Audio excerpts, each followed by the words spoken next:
لو ما شفتش الملخص اللي فات من حكاية ساكاموتو ارجع وشوفه الأول وهتلاقي الرابط في الوصف والتعليق المثبت. وقبل ما نكمل الحكاية يا أبطال عندنا تحدي بسيط نوصل الملخص ده 5000 لايك. مش كتير عليكم ولا إيه؟ عارف إنكم قدها وقدود، وأهم حاجة تصلوا معايا على النبي عليه أفضل الصلاة والسلام. وبنرجع نكمل وبنشوف شاو عمالة تاخد على قفاها من وبيجورو لحد لما راحت ضرباها بضفيرتها في عينيها. تشاو فرحت بنفسها لكن يا فرحة ما تمت، وبيجورو قامت وردتها لها بشلوت برجلها رزعتها في الأرض. بس وبيجورو اتفاجئت لما شاو قامت تاني ولقيتها بتضحك. انت ما بتموتيش ليه يا بت انت؟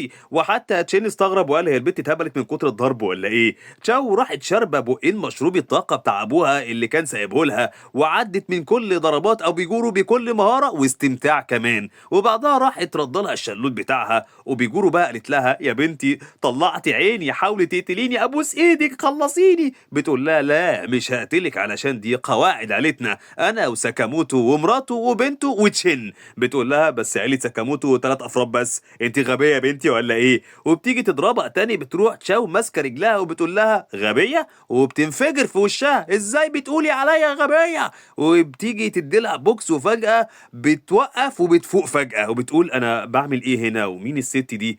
انت بتعمل ايه عندك يا تشين واحنا فين دلوقتي؟ لا دي اتهبلت رسمه يا جدعان بقى. وبيجورو قالت لها انت بعد كل ده وما ضربتنيش؟ انا بحب الناس القويه قوي وحبيتك يا بنت انت على فكره، وخدتها في حضنها كده. وتشين ما بقاش فاهم حاجه خالص ولا احنا كمان فاهمين. المهم بقى يا سيدي بنروح لساكاموتو بويل اللي بيقول له مهما كانت الخدعه اللي خسيت بيها برضه مش هتقدر تغلبني، ويا ريت تستعجل شويه وتقاتلني عشان يمكن اهلك في خطر دلوقتي. قال له انا مش قلقان عليهم، عندي ناس ثقه وعارف انهم هيحموهم كويس قوي. ولسه بويل بيفهم راح ساكاموتو بيديله بوكس يكسر بيه الحيطه وطلعه بره المبنى خالص. حتى بويل قال يخرب بيت ركبتك واداله بعدها رجل جاب له ارتجاج. بويل شغل خبطته بقى وجه يضرب ساكاموتو وراح مكسرها له من غير اي اجهزه. طبعا بويل مبلم يا عيني وبيفكر ازاي ده بقى له 5 سنين متقاعد وبالقوه دي كلها، وفضل يضرب فيه لكن ساكاموتو ما بيحلوش. احسن البادي اصلا برضه، وبويل راح مطلع كور الغاز ورماها عليه. راح ساكاموتو لممها وماسكها وردها له في ساعتها. بقى كل القوه دي كانت مخبيه تحت الكرش ده يا عم ساكاموتو. بويل خلاص حط على الارض وما بقاش قادر يقوم. ساكاموتو قال له انت قوي يا بويل، انا كمان كنت بستعمل قوتي عشان اذي الناس زمان، لكن دلوقتي بستعملها عشان احمي اللي بحبهم. وبيديله بوكس رماه للعبه العجله الدواره وراح معاه. بويل قال له انت اكتر راجل جد انا شفته في حياتي، وبيغمى عليه.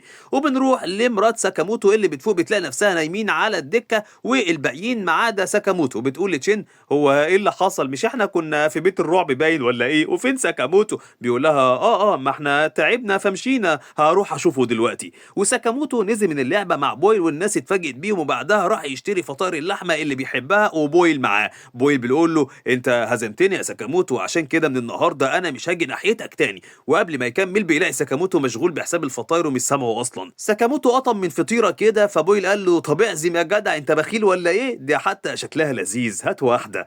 ايه يا عم الشحاته دي؟ مش كنت من شويه عاملين فيها الام بالله؟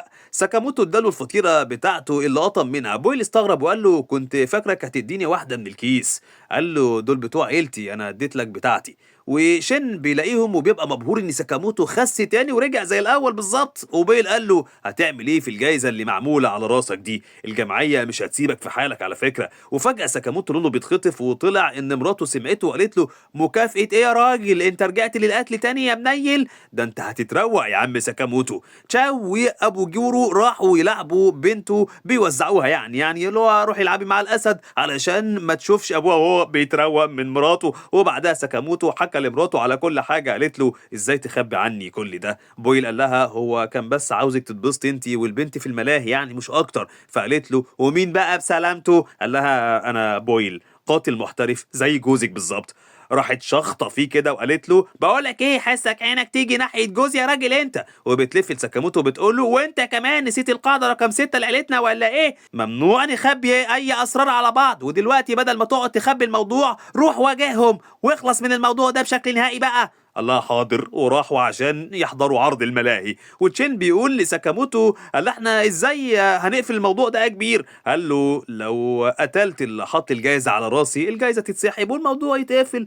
ابو جورو ردت ده جنون، الجمعيه هي اللي بتحط المكافآت دي وصعب جدا تعرف مين اللي طالبها. بويل بيقول لها بس اعتقد يعني رئيسنا كان يعرف ناس من الجمعيه. تشين بيطلع تليفونه بيقول له طب يلا كلمه. بيقول له انا مش مضطر اعمل كده، وكمان انا ما اعرفش الرئيس فين. تشين بيقول له كنت عارف مالكش لازمه. بويل بيتضايق وبيزعق فيه وبيسلم على ساكاموتو وبيمشي هو واوبيجورو. تشين بيقول لساكاموتو هنتصرف ازاي بقى دلوقتي؟ ساكاموتو قال له انا عندي حل. تاني يوم جماعتنا بيتمشوا في الشارع وتشين بيبقى متضايق عشان ساكاموتو رجع تخن تاني. تشاو بتقول له اكيد يعني هيتخن، انت ما شفتش الكميه اللي كلها امبارح ولا ايه؟ وبياخدهم لمحل تاجر افلام مهجور. تشين وتشاو بيسالوه ايه المكان ده؟ بيقول لهم ده مكان فيه كل المعلومات اللي ممكن حد يحتاجها لكن على شكل افلام، تعالوا يلا نتفرج على الفيلم ده في الشاشه. وبيطلع فيلم عن المقاتلين المأجورين اللي من جمعيه الدونديكاي. تشين بيطلع النوتة وبيبدأ يسجل ملاحظاته وهو فرحان قوي. بيخلص الفيلم وتشاو بتتأثر وتقعد تعيط. ساكاموتو بيروح يحاسب وبيطلع حساب فوق ال 700 ألف يا جدعان الفلوس دي.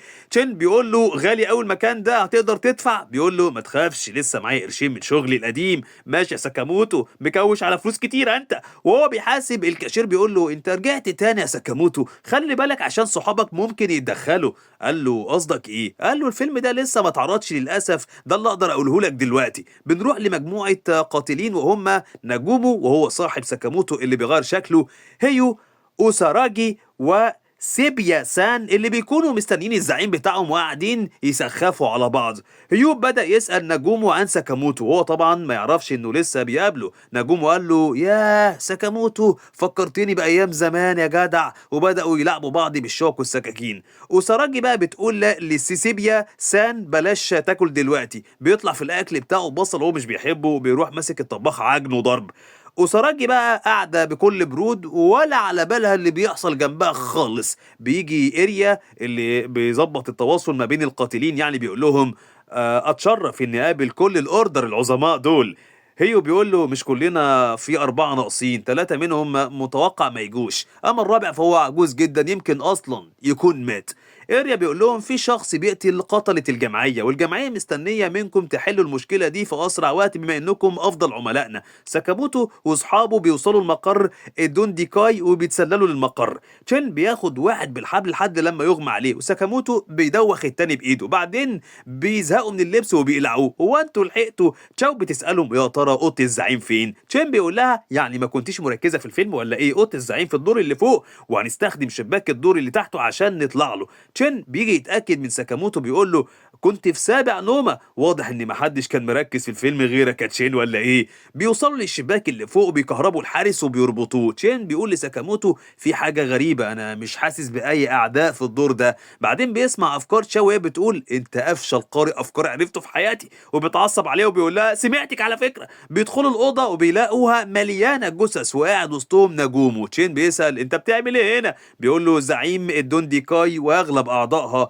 دبحتهم بايدي ودلوقتي جه دوركم. وبيروح واخد السكينه ورشيقها في زور تشين. طبعا تشين بيتخض جامد بعدين مش بيلاقي دم. نجومه وراهم ميت من الضحك بيقول لهم ضحكت عليكم. وتشين وتشاو مسكوا في ضرب بقى.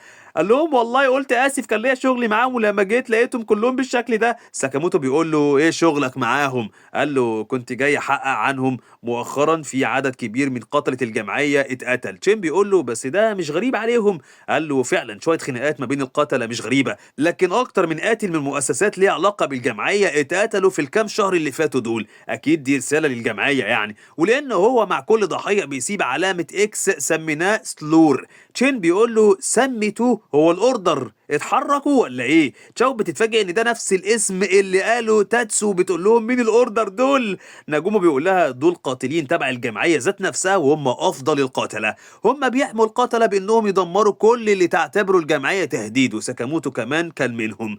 عامة خلوا بالكم من سلور بقى. تشين قال له احنا اعتزلنا خلاص ليه نخلي بالنا منه؟ قال له ما عنديش اجابة اكيدة بس اقدر اقول لكم ان حالات القتل دي وجايزة ساكاموتو ظهرت في نفس الفترة. ساكاموتو اتصدم. بنروح على شخص حواليه جثث كتير وايده مليانة دم وواضح ان هو القاتل، واللي بيشوف جثثه على انهم عمل فني وبيقول اعتقد ناقصهم حاجة. يا وقعتك يا ساكاموتو. بنروح لساكاموتو بقى وجماعته اللي بيكونوا في السوبر ماركت، وبيجي قاتل يدور على ساكاموتو. تشاو بتخلي بنت ساكاموتو تدوس على زرار يضربه على دماغه من غير اي قلق خالص. مرات ساكاموتو بتقول له ايه، كل القتلة اللي عمالين يجوا دول شكل الموضوع هيتحل اصعب مما تخيلت. ساكاموتو بيفكر وبيقول لتشين بما اننا ما نعرفش عدونا لازم نبقى اقوياء لما يقابلنا. بيبدا يتدرب تاني بس من غير عدوانيه، بطرق بسيطه. بيركب العجله وبنته على ظهره وبيبدا يلف الشارع بتاعهم بيها. اما تشين بدا يقرا افكار الزباين وبيجيب لهم حاجاتهم من غير ما يتكلموا كتدريب يعني. اما تشاو فبتشرب مشروب من بتوع باباها واللي بيدوخها حبتين. تاني يا تشاو ربنا يستر عليكي، بيجي زبون يطلب منها فطيره لحمه بتروح ضرباه بالازازه فاتحه دماغه، وفي اللحظه دي بيكون ساكاموتو بيركن العجله. كده بقى بينتهي ملخصنا يا ابطال. معلش حقكم عليا لو وصلت لحد هنا، ما تبخلش علينا باللايك. هدفنا النهارده زي ما قلنا لكم في اول الفيديو نوصل الملخص ده ل 10000 لايك بقى، مش 5 بس. ما تنساش تشترك في القناه وتفعل جرس التنبيهات علشان توصل لك الحلقه الجديده اول لما تنزل ان شاء الله. يلا في رعايه الله والسلام.